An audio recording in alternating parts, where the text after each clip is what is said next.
Hi everyone, আমি রাবা। RJ এবং entertainer হিসেবে আপনারা আমাকে চিনে থাকবেন, কিন্তু আমার অন্য পরিচয় হচ্ছে আমি আসলে খাবার দাবার খুব খুব খুব পছন্দ। আমাদের বাংলাদেশের খাবারগুলো কিন্তু আসলে অনেক জোর, আর তাই সেই টেস্টি খাবারগুলা আমরা তুলে আনছি আপনাদের সামনে প্রাণ প্রিমিয়াম ঘি প্রেজেন্টস ঐতিহ্যের ঘ্রাণ সিজন 2 নিয়ে। আর আজকে আমরা রান্না করবো হচ্ছে চিংড়ির মালাইকারি। এটা আমি শিখেছি আমার বড় নানুর কাছ থেকে। এটা আমরা বানাবো অনেক মজা করে, কিন্তু সুরে সুরে।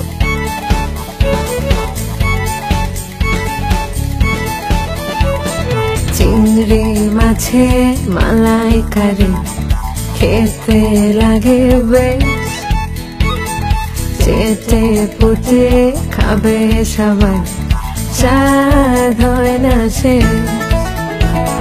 রসুন আদা পেঁয়াজ বাটা সাথে লবণ হলুদ মাখা, চিংড়ি হবে ম্যারিনেট, চাই আধা ঘন্টা।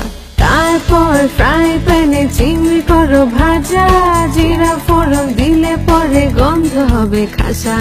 শুকনা মরিচ ফোড়ন দিয়ে পেঁয়াজ এবার ভাজো, বাদ বাকি সব মশলা দিয়ে ফোড়নটাকে কষো। এরপর হবে আসল মজা, নারকেল দুধ দিলে টক দিয়ে ফুটলে পরে চিংড়িটাও ছেড়ে। অল্প বাঁচি 10 মিনিট নাড়াওয়ার রাধো, মালাইকারি হবে রেডি, খেতে কোমর বাঁধো। চিংড়ি মাছের মালাইকারি এবার হলো রেডি, প্রাণ ঘি দিলে পরে হবে পুরানো ভাবি। ইয়ামি! এবার আপনাদের পালা।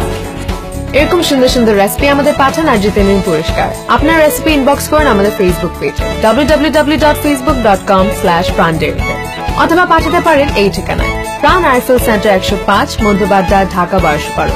চিঠির উপর প্রাণ প্রিমিয়াম ঘি ঐতিহ্যের ঘ্রাণ সিজন 2 লিখতে অবশ্যই ভুলবেন না। বাংলাদেশের খাবারের ঐতিহ্য তুলে ধরুন প্রাণ প্রিমিয়াম ঘিয়ের সাথে ঐতিহ্যের ঘ্রাণে। প্রাণ প্রিমিয়াম ঘি, ঘ্রাণে গাবো। Like, comment, share this video.